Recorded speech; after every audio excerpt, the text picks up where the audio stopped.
O Daniel falou que hoje a imagem tá boa. Na hora que eu li ali. Bom, então a gente pode começar. Bom, esse webinar, essa aula, né, a gente vai deixar salvo, depois vai ficar salvo, né, no YouTube depois, esse webinário. Webinário, o que é um webinário? O webinário ele é uma aula mais interativa, né, uma aula onde as pessoas que estão assistindo conseguem interagir com a gente e ter mais questões. A gente fez uma live recentemente, né, foi na terça-feira, onde teve bastante interação, onde teve bastante questões respondidas no meio da live, da live. Só que no webinar a diferença é que tem mais interação, porque no webinar a gente dá a gente abre mais o espaço, né, para perguntas e respostas. Tanto é que a gente mandou um e-mail hoje, né, pela manhã, dando liberdade para os irmãos virem e perguntarem para a gente questões, né, a respeito do Evangelho da Graça, questões que eles tivessem, né. Alguns irmãos eu conversei também com eles hoje, ontem, sobre algumas dúvidas, algumas questões, e eles me mandaram. Bom, a primeira pergunta que foi feita foi pelo Isaac. Eu estava aguardando o Isaac, foi quem ia vir na webinar.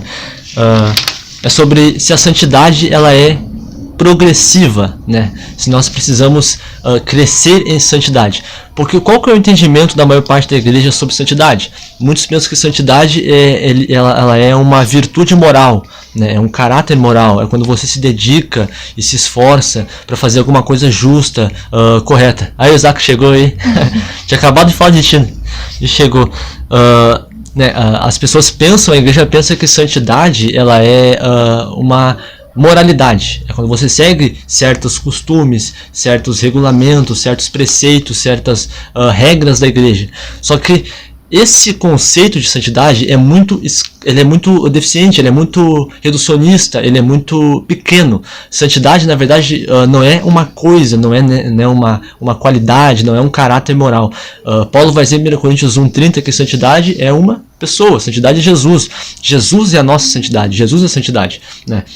Então, a gente não tem como crescer em Jesus, não tem como a gente crescer em Jesus, não existe santidade progressiva. Eu sei que essa ideia é defendida muito pela igreja. A igreja diz assim, quanto mais você deixar o pecado, quanto mais você ir na igreja, quanto mais você orar, quanto mais você jejuar, quanto mais você fizer isso, aquilo, mais você vai ser santo, né? Mais você vai ser cada vez mais santo. Não existe isso porque não existe um pouco de Jesus e muito de Jesus. Existe Jesus ou a não existência de Jesus. Ou nós temos Jesus ou nós não temos Jesus. Ou nós estamos ligados a Jesus ou não estamos ligados a Ele. Ou nós somos salvos ou não somos. Existe metade, né? Ou nós somos puros ou não somos. Então existe santidade progressiva, né? E sobre isso a gente escreve no blog Vida Trocada. E tem um texto que... Pode ler, amor? Esse parágrafo do teólogo David Peterson. Ele diz o seguinte, ó.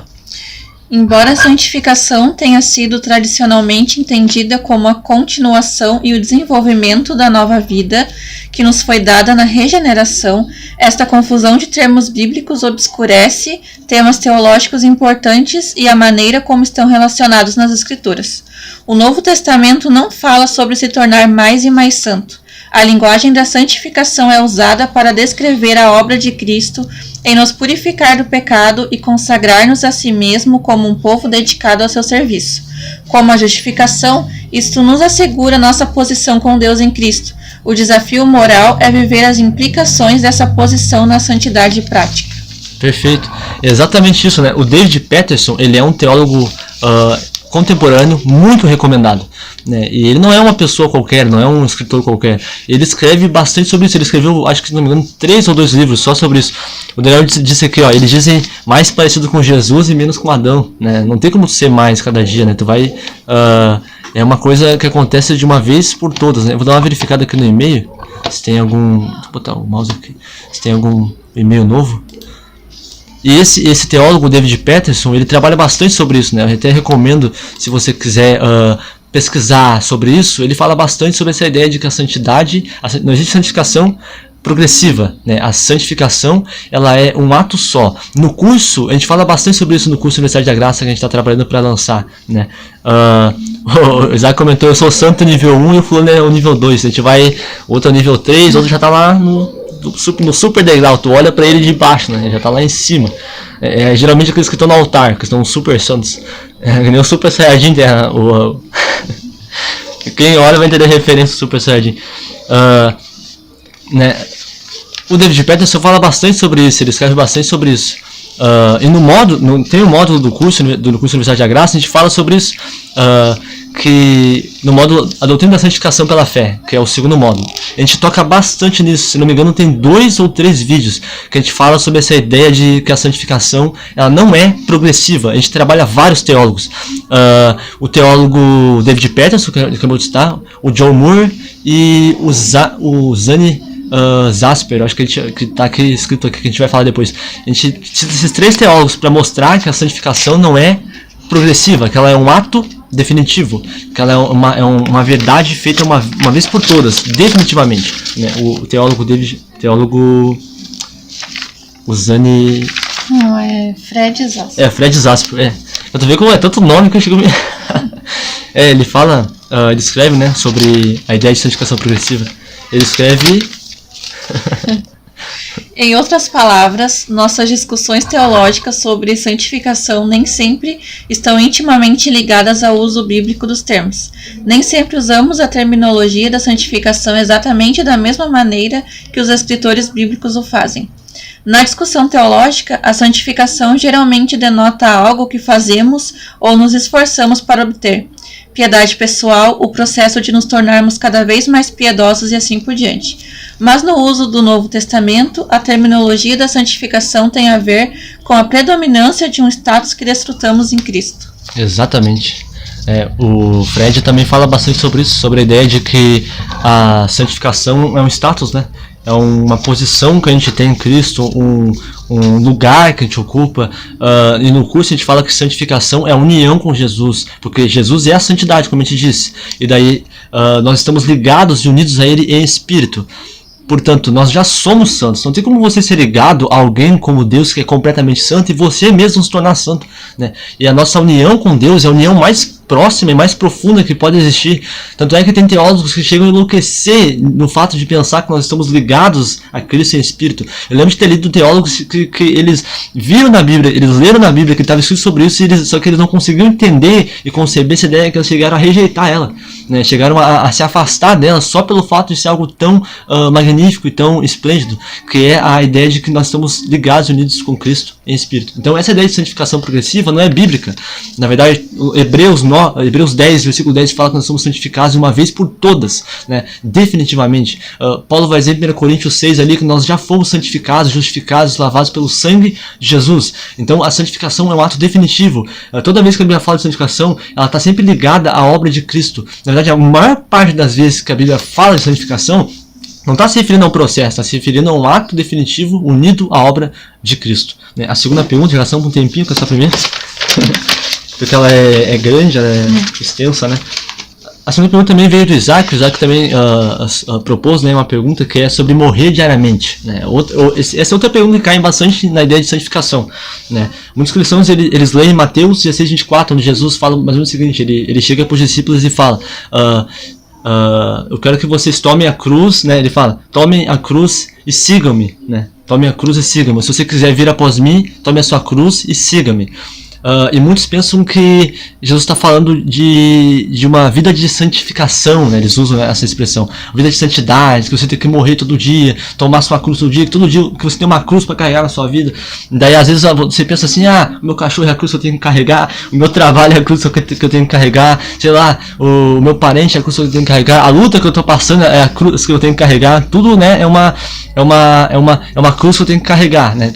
Quando a pessoa é ensinada nessa visão de que a gente precisa tomar a cruz diariamente, ela pensa que tudo na vida dela é uma cruz que ela tem que carregar. Só que essa ideia não é bíblica, né? Jesus está falando não de uma vida onde você se abnega de várias coisas, onde você luta contra o pecado. Não é esse o conceito, né? Eu acho que eu destaquei aqui umas coisas que... sobre essa parte de tomar a cruz. Jesus pediu para os discípulos, né? Sigam-me, né? Tomem a cruz e sigam-me. Agora a questão é, seguir até onde? Quando Jesus pegou a cruz, até onde ele foi? Ele foi até a crucificação. Então, se nós devemos pegar a cruz e seguir Jesus, não é somente pegar a cruz, repara isso, não é pegar a cruz, é seguir Jesus. É seguir até onde? É até a crucificação. A gente vai pegar a cruz e vai seguir Jesus até a crucificação. Por isso que Paulo vai dizer o seguinte, em Romanos 6:6: sabendo isso, que o nosso velho homem foi com ele crucificado. né? E a partir disso a gente compreende que Jesus não está dizendo que nós devemos lutar contra o pecado. Não é luta contra o pecado, não é que a gente tem que carregar uma cruz todo dia, mas que a gente deve se identificar com a crucificação dele. É nós se identificarmos com a crucificação de Jesus, morrermos com ele na cruz. E isso é um evento só, que acontece uma vez por todas. Eu coloquei 3 pontos. Somos chamados a tomar a cruz e segui-lo. Cristo tomou a cruz e foi crucificado. Fomos crucificados com ele. Exatamente. Esse é o passo, né? Jesus está pedindo para tomar a cruz e seguir ele, porque quando a gente tomar a cruz e seguir ele, a gente vai morrer com ele crucificado. Porque Jesus pegou a cruz e ele foi para onde? Na crucificação. Quando a gente pegar a cruz, a gente vai para onde? Na crucificação. Então não é um chamado para uma vida diária de luta contra o pecado. É um chamado para tomar consciência da nossa co-crucificação com Jesus. Sobre isso eu escrevo no blog do Tocado. O Daniel perguntou, né? O que seria o que Paulo dizia sobre imitar Jesus? Paulo fala isso em 1 Coríntios 11, no versículo 1. Ele fala, né? Assim como eu imito a Cristo, vocês têm que me imitar, falando para a igreja. Só que repara, Daniel, que Paulo ele fala que ele imita Cristo. Ele não fala imita Jesus. Isso é muito importante. Ele não está falando para imitar Jesus, para que eles imitassem o que Jesus fez, mas para que imitassem Cristo. A pergunta é, o que Cristo está fazendo agora? O que Jesus está fazendo exatamente agora? Ele está sentado do lado do Pai, descansando, fazendo mais nada. A obra dele está completa, né? E Paulo usa a expressão Cristo, que significa aquele que ressuscitou, aquele que é ressurreto, aquele que está vivo, aquele que já ressuscitou, que já, né, não está mais sobre o poder da morte. Então Paulo está falando de Cristo ressuscitado, assentado à direita do Pai. E aí ele que nós devemos imitar. E essa imitação não é de comportamentos, é a imitação no descanso de Jesus. E até mesmo quando Jesus estava presente na terra, ele estava descansando e deixando com que o Espírito Santo trabalhasse através dele. Então essa imitação é a imitação do descanso. Jesus falou, nada do que eu faço vem de mim, tudo que eu faço é o Espírito Santo através de mim. Todas as obras que eu realizo são o Pai em mim, são o Espírito Santo em mim. Então essa é a imitação, é o descanso, é deixar com que o Espírito Santo faça através de nós. Eu creio que seja essa a resposta. Está aí no começo da... E o Isaac também perguntou sobre o a cada dia, que tu ia falar diariamente. Essa parte, até tem um texto do blog Vida Trocada, se alguém quiser mais detalhes, só botar no Google Vida Trocada e colocar Tome a Sua Cruz, né? Tem 2 textos, tem sobre Negue-se a Si Mesmo e Tome a Sua Cruz.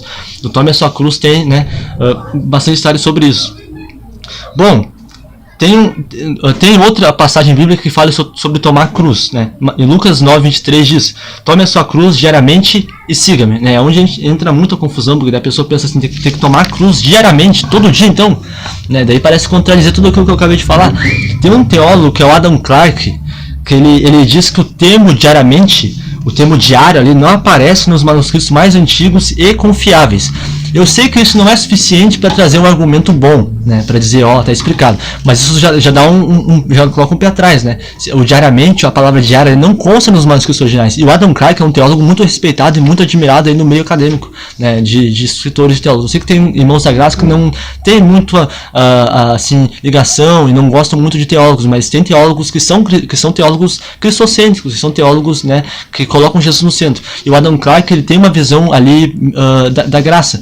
E ele fala que esse termo não aparece nos manuscritos originais, mas eu sei que isso não é suficiente. Então a gente pode pensar, o que Lucas tinha em mente? Ele não tinha em mente o oposto de Paulo. Se Paulo falou que a crucificação acontecia uma vez por todas, Lucas não tinha em mente que a crucificação ia acontecer todo dia. Jesus não está morrendo todo dia, né? Então a gente não tem que morrer todo dia.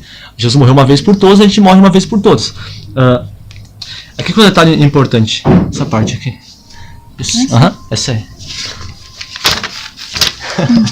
Só essa. Apenas nos evangelhos é que vemos o chamado para tomar a cruz. Nas cartas de Paulo e demais epístolas, tal chamado sequer é mencionado. Paulo não pede para seus leitores tomarem a cruz. O que está entre os evangelhos e as epístolas paulinas? O evento da crucificação. Antes da cruz, o chamado de Jesus é para tomar a cruz. Mas depois da cruz, a proclamação de Paulo é: você foi crucificado. Paulo não pede para seus leitores tomarem a cruz diariamente, mas procura lembrá-los diariamente e constantemente da identificação que eles possuíam com a crucificação de Cristo. Exatamente. E daí aqui tem os outros pontos, né?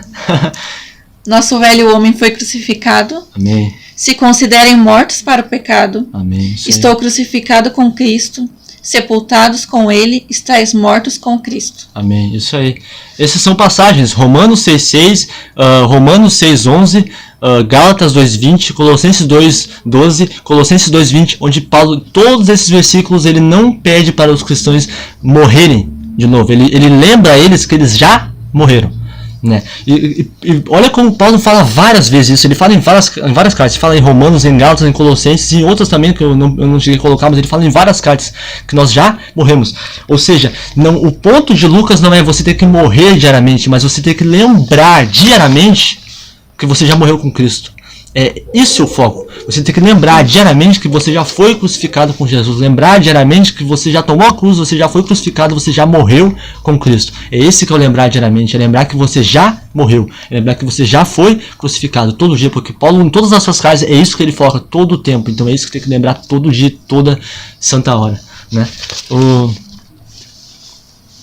Isaac? Verdade para pecar. É a mais conhecida, né? É a mais... inclusive a gente comentou esses dias, né? Sobre isso, sobre como quando a gente prega a graça, as pessoas pensam assim, então eu posso fazer o que eu quiser fazer, eu posso, né? Na verdade, pode fazer o que quer fazer, só que a mensagem da graça, ela muda nossa mentalidade, ela muda. Quando você entende a aceitação, o amor, a graça de Deus, você não consegue, sabe? Aquilo é tão esplêndido, é tão perfeito que você pensa, eu quero olhar pra isso, eu vou mergulhar nisso, eu vou focar nisso, eu vou ler isso, eu quero isso pra mim, eu quero entender isso mais. E aí o pecado vai ficando pra trás. Não que você vai dizer assim, eu não quero mais o pecado, mas você vai dizendo, eu quero a graça, eu quero o amor de Deus, eu quero a bondade dele, eu quero experimentar dessa minha identidade. E aí o pecado vai ficando pra trás, né? Ao longo do tempo. Por isso que Paulo, o autor de Hebreus, vai dizer, olhando fixamente para Jesus, nós vamos deixando o pecado para trás. Nós vamos abandonando o pecado. A terceira pergunta também é do Isaac. É possível perder a salvação? Com certeza não. Vamos ver esse aqui. Jesus afirmou à mulher samaritana em João 4 que aquele que bebesse da água que ele desse jamais teria sede.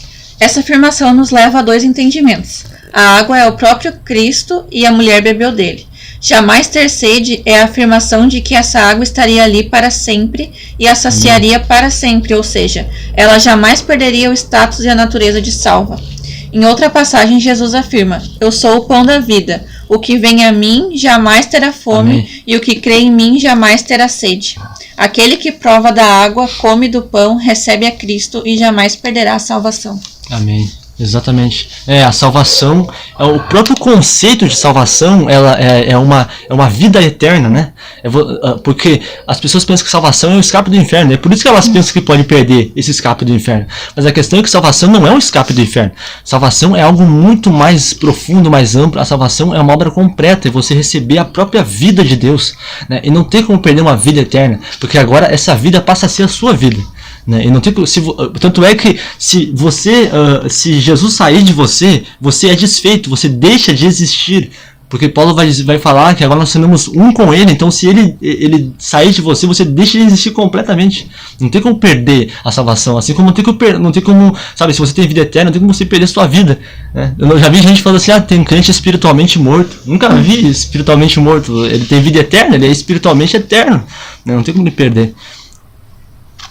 O Isaac comentou, você só pode, se você conquistou ela, né? Além do mais, se é pela graça, como perder pelas obras.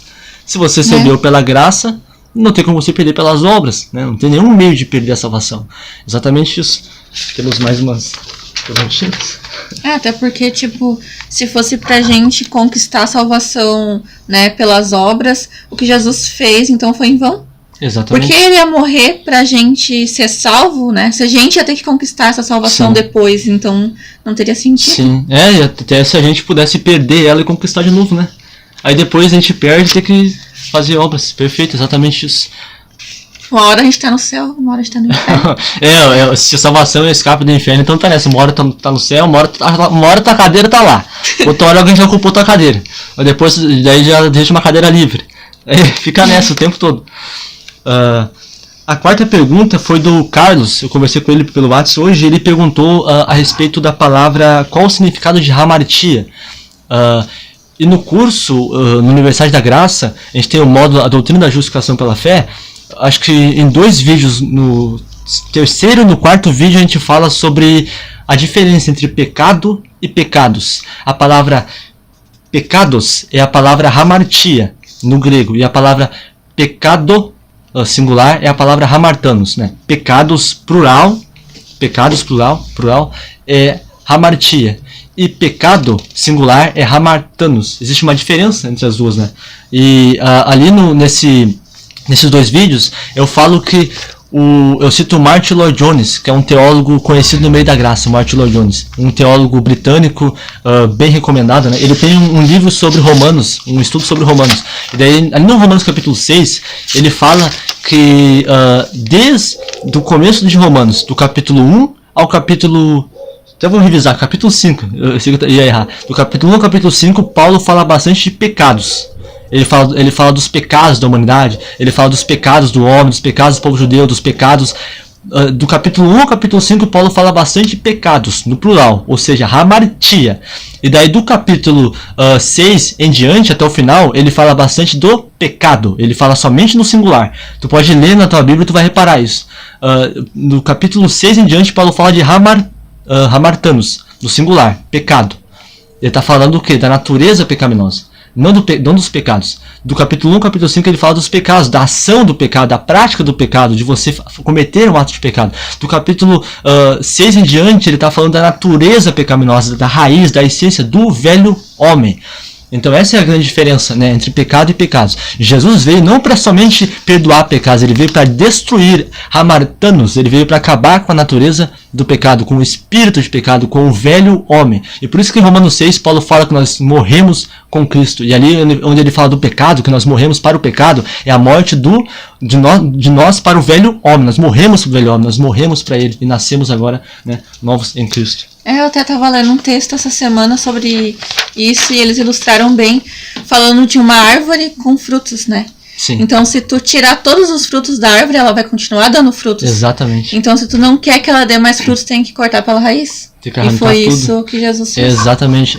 O hamartanos, a natureza pecaminosa, o velho homem é a raiz, é ali o foco, né, onde sai tudo, onde flui tudo. E a hamartia são os pecados, são os frutos dessa árvore. E a gente precisa tirar realmente a raiz, tirar o fundo, o foco. E foi o que Jesus fez. Jesus não pegou e vou perdoar pecados só. Porque só perdoar pecados não vai fazer com que a pessoa viva uma vida correta. O que vai fazer ela viver uma vida correta é arrancar, é tirar, é matar esse velho homem, essa natureza, esse pecado, né, no singular.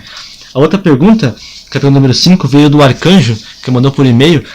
Na graça existe o ofício de profetas? Essa pergunta foi a mais, eu acho que a mais diferente das outras que eu tava lendo.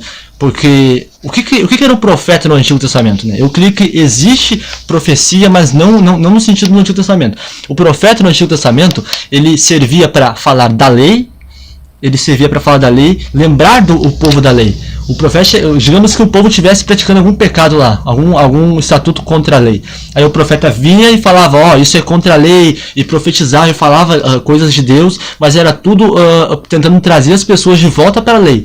Então o profeta fazia isso. O foco dele era falar da lei mosaica, falar dos mandamentos, era lembrar o povo da lei, né? Então esse era o foco do profeta. Então é óbvio que o profeta nesse sentido, né, o ofício de profeta no Antigo Testamento não existe mais, porque hoje a gente não está na lei mais. Então não tem um profeta para ficar anunciando a lei, falando da lei, não precisa mais disso, né? A gente não tem mais. E até porque em Hebreus 1, no versículo 1, o autor de Hebreus vai dizer que antes, no começo, no início dos tempos, Deus falava por meio dos profetas. Só que agora Deus fala através do seu Filho, Jesus. Então Deus não fala conosco hoje através de um profeta.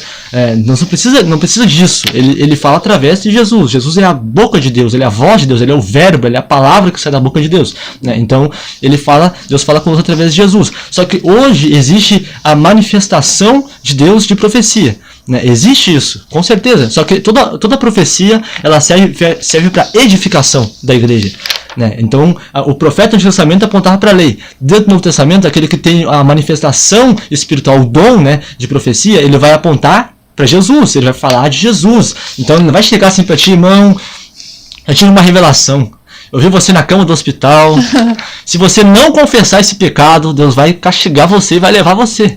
Não é assim que ele não é, porque esse é o profeta do Antigo Testamento, esse é o profeta da lei. Aquele que exerce a manifestação da profecia, ele vai compartilhar as verdades da graça e do amor de Deus. Ele vai falar que Jesus perdoa os seus pecados. Então, se você estiver no hospital, se você estiver ruim, ele vai chegar e vai apontar para a cruz, vai dizer, ó, as tuas enfermidades foram levadas por Jesus. Não, esse é o profeta do Novo Testamento, né? De certa forma, todos nós somos profetas assim. O Isaac comentou na coleção uma pregação sobre isso. O Aloysio fala bastante, né, sobre os dons, né? O Daniel comentou, ou seja, a salvação não se perde, porque a salvação original é um recebimento de uma nova identidade. Exatamente, não tem como perder uma identidade nova. O Daniel também comentou, hoje não existe pessoas que revelam pecados, a religião diz que existe, que Deus envergonha pessoas. Exatamente, Deus não envergonha pessoas, né? Existe uma diferença, né, entre profecias do Antigo e do Novo Testamento. Bom, a sexta pergunta, na nova aliança da graça, o jejum é aceito? Esse é polêmico. Quer que eu leia? Uhum. Precisamos entender que todas as atividades cristãs passaram pelo filtro da cruz, ou seja, tudo precisa ser reavaliado. O jejum precisa ser reavaliado. Não importa o porquê ou como era feito o jejum na antiga aliança. O princípio do jejum é se desligar de tudo o que te tira a atenção. A comida é uma das coisas que nos tira a atenção. A questão é, precisamos na nova aliança tirar um tempo e focar em meditar e crescer no conhecimento de Cristo? Com certeza esse é o jejum. Não devemos jejuar para adquirir alguma coisa que Deus já nos deu em Cristo, mas precisamos crescer no conhecimento de Cristo e para isso precisamos dedicar um tempo exclusivo.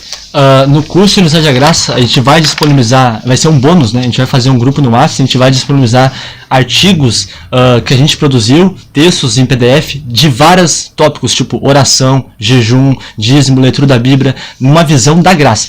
Eu acredito nisso. Eu sei que tem irmãos que pensam que o jejum não é mais importante, eu respeito a opinião deles. Eu acho que é muito ruim a gente como é que eu vou usar a palavra certa, se ofender, né? Porque eu já vi irmãos discutindo e se ofendendo. Só porque o outro defende que o jejum é importante, ele vai lá e começa a ofender e chamar de religioso. Não é bem assim, né? A gente está começando a aprender as verdades da graça. A gente é criancinha ainda, amadurecendo. Então tem várias coisas, tem várias atividades, como oração, jejum, leitura da Bíblia, que a gente tem que reavaliar e começar a aprender aos poucos de novo, a entender melhor. Então tem várias opiniões ainda divulgadas no meio da graça. E por que tem isso? Porque ainda nós estamos começando. Então a gente tem que ter paciência com nossos irmãos, né? E eu creio que o jejum é importante, não no sentido assim de você, eu vou deixar de comer, então daí o meu espírito vai ficar forte e vai lutar contra a minha carne e vai vencer a minha carne. Não é isso. Ou eu vou jejuar e orar e fazer um propósito, Deus vai ouvir minha oração e vai me abençoar. Não. O jejum, ele é o quê? Só isso. Ele é dedicar um tempo, tirar as distrações, porque pode ser jejum, não precisa ser de comida é só um exemplo. Você pode jejuar do celular, você pode jejuar da TV, você pode jejuar do seu trabalho, não sei, você vai tirar um tempo e você vai meditar nas verdades do Evangelho, nas verdades da sua identidade, nas verdades da graça, nas verdades do amor de Deus. É somente isso. Isso é um jejum, né? É quando você dedica um tempo para meditar nas verdades de Deus, né? O Isaac comentou, jejum não é barganha com Deus, exatamente isso, né? Vou tirar um tempo aqui da minha comida e Deus vai acrescentar uma bênção para mim. Eu vou fazer essa troquinha com Deus. Não é assim não, né? O jejum, ele pode ser usado sim como um momento de dedicação, né, aquele momento de crescimento no conhecimento das verdades do Evangelho. Tem uma sétima pergunta aqui. Como saber o certo e o errado sem a lei? A pergunta do Edivaldo. O Isaac comentou, eu jejuava para matar. O Daniel comentou, eu jejuava para matar a carne. O Isaac comentou, quem nunca fez isso, atira a primeira pedra. Mas hoje sabe que eu sou muito magro. Eu tinha uma época que umas irmãs vinham orar por mim e falavam, filho, tu tem que jejuar. Tem que jejuar, filho. Daí eu olhava assim, meu Deus, misericórdia. Daí elas falavam pra mim que tem que jejuar 2 vezes por semana. E tem que jejuar umas 3 ou 4 horas ainda. E daí eu fazia aquele jejum de sono. Jejum de sono. A pergunta do Edivaldo foi, como saber o certo e errado sem a lei? Muitos irmãos pensam que a lei define o que é certo e o que é errado, né? A lei define o que é certo e o que é errado. Então se você tira a lei, Pronto, cadê o seu. Cadê a base para o errado e o certo? Só que aqui que está o erro. A lei, ela não diz o que é certo e o que é errado. Quem disse pra gente que é a lei que diz o que é certo e o que é errado? Antes de Deus dar a lei para Moisés, os patriarcas sabiam o que era certo e o que era errado, né? Os patriarcas sabiam o que era certo e o que era errado. E eles não tinham a lei, né? José não teve a lei, Abraão não teve a lei, né?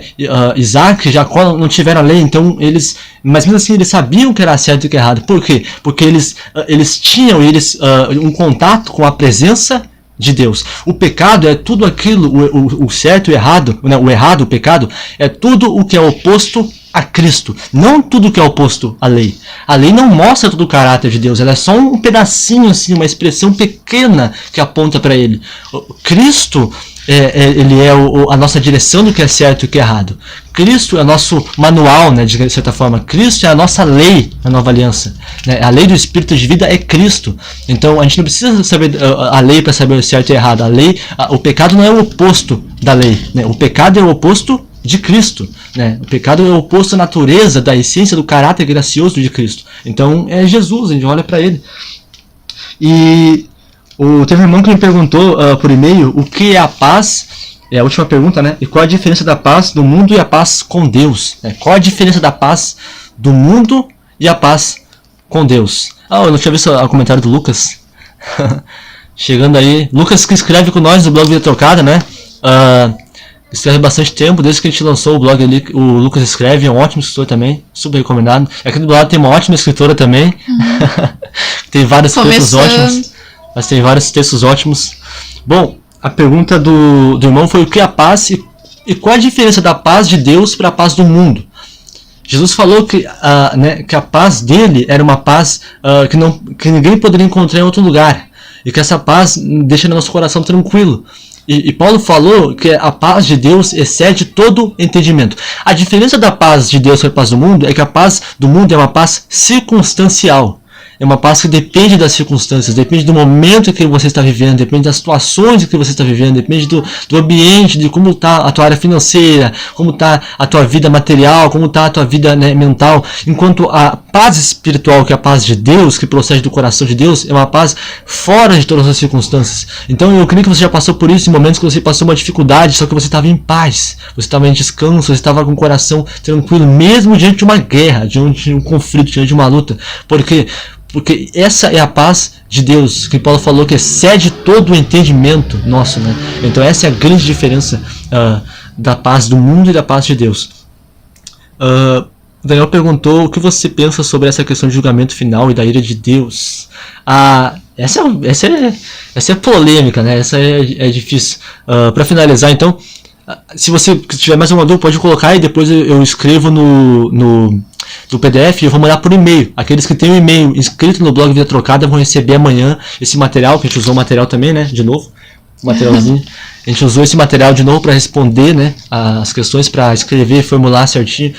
Quem tem um e-mail inscrito no blog Vida Trocada vai receber esse material em PDF. Então, se você quiser tiver mais alguma dúvida, pode mandar e botar nos comentários depois, que a gente vai salvar e daí eu vou responder amanhã. Bom, sobre o julgamento final, eu tenho uma visão bastante diferente da maior parte dos irmãos, né? Até a respeito da ira de Deus. Eu, como disse esses dias com o Daniel, que a ira de Deus, ela não é oposta ao amor de Deus, né?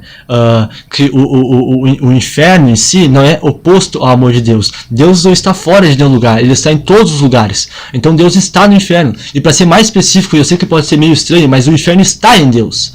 O inferno está em Deus. O inferno, para mim, e o julgamento de Deus, a ira, não é muito um lugar que as pessoas vão, mas sim um estado em si, né? É um lugar, mas é mais também um estado de ser.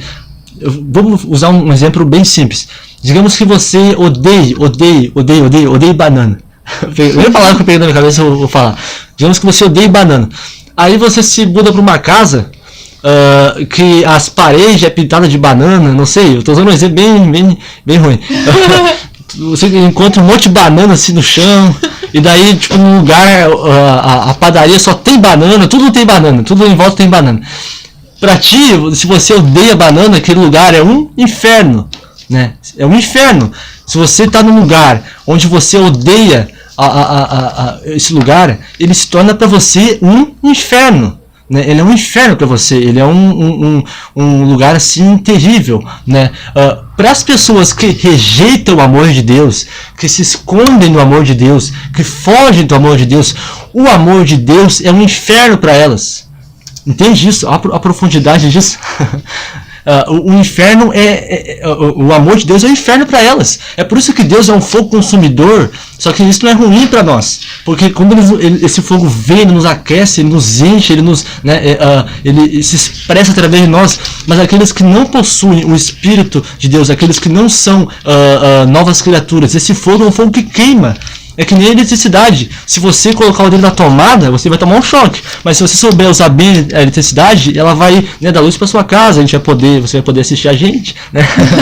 Então, é aí que tá. O amor de Deus é isso, é a eletricidade. O amor de Deus é a banana. O amor de Deus é isso, né? Então, não é a questão, não é o lugar em si, mas como nós estamos. Se o espírito do homem ele nasceu de novo, se o espírito do homem ele é novo, ele é justo, ele é puro, quando ele tiver em contato com o amor de Deus, vai ser algo maravilhoso. Mas se o espírito dele não está novo, não é justo, não é perfeito, não foi redimido, transformado, é um espírito que odeia o amor de Deus, que rejeita o amor de Deus. Então por isso que quando tiver contato com o amor de Deus vai ser definitivamente um inferno. Então essa é a minha visão. Só que claro, eu creio que um inferno não vai estar cheio de gente como as pessoas pensam. Vai ter tipo meia dúzia de gato pingado no céu e uns trocentos no inferno. Não vai ser assim.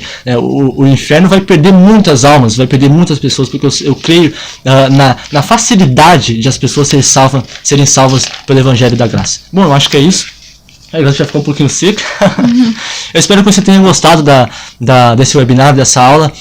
Qualquer dúvida, qualquer questão que você queira uma resposta, manda pra gente, né? Continua seguindo a gente no Vida Trocada, no Insta, no Facebook, aqui no YouTube também, se inscrevendo no nosso canal. A gente vai programar um webinário, o outro webinário para quinta-feira. A gente está trabalhando para lançar o curso Universidade da Graça, só que a gente ainda está pensando se isso vai ser bom para você, se vai ajustar, vai te ajudar. Porque o curso Universidade da Graça, ele trata da maioria dos materiais que nós estamos falando aqui. Sobre santificação ele trata, sobre justificação ele trata, sobre salvação, né, sobre o pecado, né, o curso Universidade da Graça trabalha tudo isso, todo esse material que a gente está acessando e mostrando para vocês. O curso Universidade da Graça trabalha de forma mais sistematizada, mais profunda, mais clara para vocês e com mais material. Então, se você já ouviu falar do curso Universidade da Graça, se você gostou assim da ideia e quer mandar uma mensagem para a gente assim, falando o que você acha, né, ou se você tem alguma sugestão de tema que a gente pode trabalhar no curso Universidade da Graça, manda para a gente, que a gente quer lançar esse curso. A gente só está com dúvidas, né, se isso vai ser bom para vocês, se vai acrescentar no conhecimento do Evangelho da Graça. Agradecemos, né, pela presença de todos os irmãos. Obrigado mesmo. Isaac, podendo falar sobre predestinação e Bíblia, a palavra de Deus, claro, esse é polêmico. Eu vou escrever um pouco sobre isso e vou mandar no e-mail para os irmãos. Então os irmãos ficam de olho no e-mail ali, aquele que não é inscrito no blog Vida Trocada, entra lá no blog e coloca o seu e-mail lá na captura de e-mails, que nós vamos mandar amanhã, né, pela manhã ou pela tarde, o e-mail com esse material. E eu vou responder essa questão sobre predestinação aí, palavra de Deus, certo? Obrigado, irmãos. Deus abençoe vocês, fiquem na paz.